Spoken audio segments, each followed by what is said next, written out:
안녕하세요. 즐거운 순간의 박대선입니다. 오늘 리뷰할 책은 한국의 부자들인데요. 이 책은 원래 경제지 기자였죠. 한성복 기자가 100명의 자수성가 부자들을 인터뷰하고 그들의 특징이자 비법들을 정리한 겁니다. 책 자체는 아주 쉬워요. 그리고 만화로도 허영만 화백인가요? 나왔기 때문에 뭐 재밌게 읽을 수 있습니다. 그냥 잘 넘어가고 그리고 이 우리가 자수성가 부자에 대해서 관심을 가져야 된 이유 중에 하나는 대부분이 우리가 부자가 아니고 쉽게 말하면 흙수저죠. 어, 흙수저가 금수저 혹은 적어도 자식에게는 은수저를 물려줄 수 있는 그런 방법이 중요하기 때문입니다. 그러니까 이재용 부회장 같은 경우는 뭐 이런 게 중요하지 않겠죠.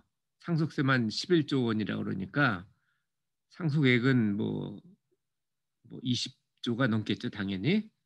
물론 뭐 혼자 받는 건 아니겠습니다만 뭐 10명이 나눠 받는다고 그래도 1조가 넘으니까 우리하고는 뭐 전혀 관련이 없는 거죠. 그래서 이 책이 뭐 내용이 그렇게 깊은 책은 아니에요. 그냥 쉽게 읽어지고 하지만 어떻게 부자가 되는지, 어떻게 지키는지 뭐 이런 것들이 궁금해가지고 추천 도서 목록에 넣습니다. 이 책은 네 개, 크게 네 개로 구분이 되는데요. 첫 번째가 특징이에요. 저는 어, 집사람한테 짜다는 얘기를 많이 듣습니다. 뭐 어쩔 수 없죠. 빈손으로 뭔가 좀 일을 하다 보니까. 그런데 이 책을 읽다 보니까 이 자수성가 부자의 특징이 인색한 거예요. 그래서 약간 마음이 놓이기도 했고요. 부자 되는 법 어떻게 그럼 돈을 모았는지 뭐 두 가지로 나뉘죠.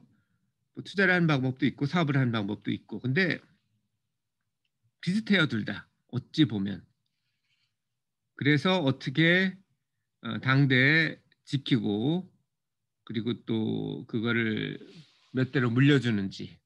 그러니까 우리나라에는 경주 채비자집이 유명하죠. 300년 동안 유지했던 그 이유가 무엇인지 뭐 이렇게 네 가지로 나뉩니다. 사성과 부자의 특징은 아까도 말씀드렸지만 가족에게 물어봤더니 인색하다가 40%였대요. 그리고 더 중요한 건 아주 인색하다가 30%였으니까 70%가 인색하거나 아주 인색한 게 되죠. 그래서 근데 이렇게 할 수밖에 없어요. 물려받았다면 아버지가 재벌이라면 록펠러 아들이 그랬댔죠. 최고급 호텔을 투숙했다는데 록펠러 자신은 가장 저렴한 호텔에 갔다고 합니다. 어쩔 수 없어요. 아버지가 부자가 아니니까. 저처럼 혹은 뭐 여러분 중에 대부분이 해당될 거라고 생각합니다만 아버지가 부자가 아니라면 자기 버는 것보다 더 적게 써야만 되죠. 종잣돈을 모아야 되니까 그걸로 사업을 하든 투자를 하든 그렇지 않고 쓰는 걸 다 버는 거를 모두 다 써버린다든지 아니면 더 쓴다든지 마이클 잭슨이 그랬죠. 엄청나게 많이 돈을 벌었지만 그보다 더 써가지고 파산을 당하기도 했죠. 그래서 중요한 거는 인색한 겁니다. 경부 최부잣집도 1대하고 2대는 그랬어요. 3대부터는 나눔을 실천합니다. 그게 뒤에 나오지만 중요하기도 하고요. 자, 부자 되는 방법은 어, 투자를 하려면 대중하고는 반대쪽으로 가야 됩니다. 그래서 거꾸로 생각을 해야 되는데 이건 투자뿐 아니라 사업할 때도 비슷한 것 같아요. 이쪽이 모두 좋다 그러면 어찌 보면 공급이 늘어나기 때문에 기회가 아닐 수도 있고 오히려 이쪽은 아니야라고 생각하면 반대가 될 수도 있겠죠. 그리고 발로 확인한다. 그냥 예를 들어서 뭐라 그러죠? 최근에 제가 경매 유튜브를 본 게 있는데 이 글램핑장 경매를 했대요. 그래서 5억인가 이렇게 내서 낙찰을 받았다는데 경매에서 중요한 건 뭐 경매뿐 아니라 부동산이 다 그렇죠. 임장이라는 게 중요하죠. 현재 확인을 해야 되는데 책으로 혹은 뭐 인터넷이나 이런 거로 본 거랑 가서 본 거랑은 다릅니다. 시차가 있을 수도 있고요. 그리고 이 케이스의 경우는 글램핑장이 뭐 하는 건 아실 겁니다. 안에 텐트장, 어떻게 보면 캠핑장인데 약간 시설이 있는 거죠. 수영장이니 아니면 뭐 샤워장이니 뭐 이런 11개 건물이 있었답니다. 그런데 가봤더니 그걸 다 뜯어갔대요. 그래서 발로 확인하는 게 중요한데 어, 부자가 되려면 디테일해야 됩니다. 영국이 전쟁에 이기고 세계를 제패한 이유 중에 하나는 영국 사람들은 프랑스 사람에 비해서 되게 디테일해요. 쉽게 말하면 의심이 많아요. 의심이 많다는 게 인간관계에서는 좀 안 좋을 수도 있지만 사업이나 아니면 이렇게 투자하는 데 있어서는 중요합니다. 끝까지 챙겨야 돼요. 어디서 문제가 생기면 특히 경매 같은 데서는 손실로 다가올 수 있고 전쟁 같은 경우는 패배로 마무리될 수가 있죠. 자, 몰빵을 피한다. 이거는 투자에서 많이 나온 얘기죠. 포트폴리오를 항상 해야 됩니다. 워런 버핏도 포트폴리오가 중요하다고 얘기를 하고 있고 세계 대가들이 다 포트폴리오가 중요하다라고 하고 있어요. 이거는 그런데 초기 같은 경우는 예외가 될 수 있겠지만 어느 정도 규모가 됐거나 아니면 유지가 더 중요한 상태가 된다면은 아주 중요한 겁니다. 자, 헨리 포드가 이런 얘기를 했죠. 실패는 그저 다시 시작할 수 있는 기회일 뿐이라고 그랬고 누구였죠? 그 발명? 에디슨이죠. 에디슨도 전구 발명을 엄청나게 실패를 많이 했죠. 100회인가 만회인가 어쨌든 막 했는데 기자 질문에 그렇게 했다고 하죠. 그렇게 많은 실패한 느낌이 어떻습니까? 그랬을 때 대답한 게 이건 실패한 게 아니다. 안 되는 방법 몇 가지를 찾았을 뿐이다. 이제 나는 성공에 가깝다. 그러니까 성공을 하려면 실패를 했을 때 실패가 성공보다 더 뭐 반반 많겠지만 반반이라고 그러죠. 그러면 실패하는 사람은 실패하면 좌절하고 포기해요. 하지만 성공한 사람은 실패를 하면 그만큼 빼고 나머지 중에서 찾습니다. 그러다 보면 어, 2의 제곱승으로 확률은 더 늘어나게 되겠죠. 자, 그럼 마지막으로 부를 유지하는 거죠. 부를 유지하는 거는 인생 후반부가 될 수도 있고 아니면 가문 상태가 될 수도 있는데 일단 보겠습니다. 버는 거로 보면은 부자는 일반 사람들에 대해서 투자 소득이 더 많죠. 그래서 투자를 유지를 하려면 어떻게 해야 되는지 쓰는 걸 한번 보겠습니다. 세 가지가 많은데요. 일단 취미 생활에 투자를 많이 하고요. 저도 취미 생활에 많이 투자합니다. 제가 유일하게 돈 쓰는 게 있다면 엄청나게 아끼지만 해외 여행하는 거예요. 제가 그걸 좋아하거든요. 2년에 한 번씩 2,000불씩 들여서 한 10개국 정도를 쭉 여행을 해왔습니다. 근데 뭐 작년부터는 코로나 때문에 못하고 있는데 코로나가 이제 백신으로 끝나면 인도부터 시작을 할 계획입니다. 여러분도 혹시 인도 여행 관심 있으시면 같이 가시면 좋겠습니다. 저는 저가 여행, 소위 말하는 배낭 여행을 주로 하니까 럭셔리 여행이 취미이시는 분은 뭐 따로 하시는 게 좋을 것 같고요.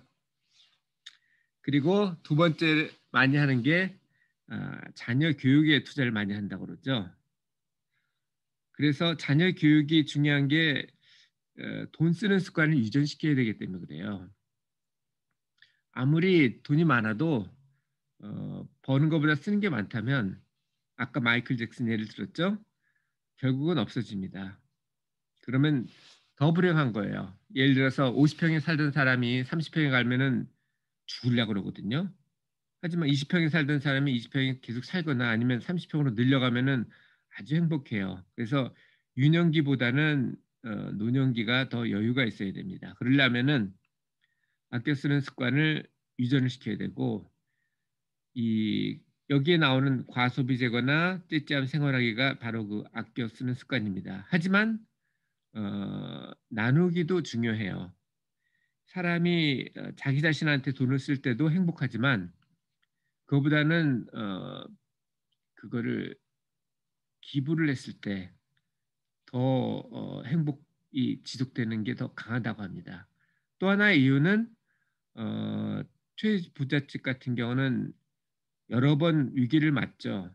여러 번 위기를 맞는데 어, 인근에 굶어 죽는 사람이 없도록 하고 흉년에 구유미를 방출하고 이런 형태로 살아왔기 때문에 활빈당이 출몰했을 때도 인근에 있던 가난한 사람들이 말도 안 하고 그거를 지켜줬다고 합니다. 6.25 때도 그랬고요.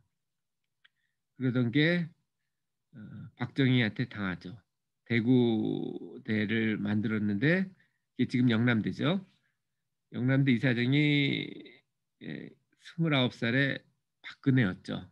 원래 박정희 대통령이 퇴임 후에 하려고 모르겠습니다. 자세한 내막은 뺏었다는 얘기가 있는데 정말 뺏었는지 아니면 받았는지 그건 모르겠지만 서른도 안 된 박근혜가 이사장에 취임을 했죠. 그리고 뭐 여론이 막 들끓으니까 물러나긴 했는데 지금도 뭐 임명한다는 얘기가 있습니다. 그렇게 해서 최부자 댁은 끝났는데 300년이라는 기간이 엄청나게 길어요. 나라도 우리나라는 조선이나 고려 뭐 이런 어, 기간이 긴 편입니다. 대충 한 400년에서 500년 되거든요. 근데 중국은 이게 되게 짧았어요. 수나라나 당나라, 송나라 뭐 이런 것들 보면 수나라는 아주 짧았고요. 최초의 진나라, 진시황도 뭐 60년도 안 됐죠. 이대 그러니까 진시황에다 이대 황제에서 망했으니까 수나라도 그랬던 것 같고 그런데 300년이면 아주 긴 기간입니다. 그렇게 하려면 기부를 하셔야 되고요. 그리고 세금도 중요하겠죠. 어, 가난한 사람들은 사실 세금 걱정할 필요가 없어요. 그런데 돈이 많으면 세금 걱정도 하셔야 됩니다. 소득세도 있고 상속세도 있고 요즘 같으면 아주 심한 게 종부세죠. 자, 그럼 여태까지 어, 한국의 부자들에 대해서 알아봤습니다. 여러분 느낌은 어떠세요? 제가 이웃집 백만장자라는 미국 책을 읽었을 때 거기도 보면은 내용이 같습니다. 부자에 대해서 뭐 비싼 차, 좋은 옷, 뭐 훌륭한 집, 그리고 뭐 뭐라 그러죠? 애인도 두고 뭐 이렇게 집은 콩가루고 뭐 이렇게 나와 있는데 실제로 본 것 부자들은 그렇지 않았다고 합니다. 물론 일부 부자는 그럴 수도 있겠지만 대부분의 부자는 어, 소득에 비해서 적게 쓰고 그리고 지출보다는 기부를 많이 한다고 합니다. 여러분도 뭐 경주 최부자댁도 3대부터 기부를 시작했다 그러니까 여러분도 뭐 처음부터 하실 필요는 없고 어, 돈이 없을 땐 시간을 기부를 하시고요. 돈이 좀 생겨서 이제 지킴 모드로 들어가야 되겠다 싶으면 그때 돈을 혹은 재산을 기부하셔도 좋습니다. 중요한 거는 자기 소득보다 적게 쓰셔야 돼요. 너무 적게 쓰는 것도 좋지 않습니다. 경제에. 그래서 좀 더 가난한 사람한테 기부를 하면 경제도 좋고 그리고 여러분의 행복도 지킬 수가 있을 겁니다. 그렇게 오늘은 재미있는 그리고 어, 내용은 간단하지만 즐거운 그런 한국의 부자들을 읽었고요. 다음에도 더 좋은 내용을 가지고 리뷰를 하도록 하겠습니다. 그러면 오늘도 즐거운 순간의 박대선이었습니다. 감사합니다.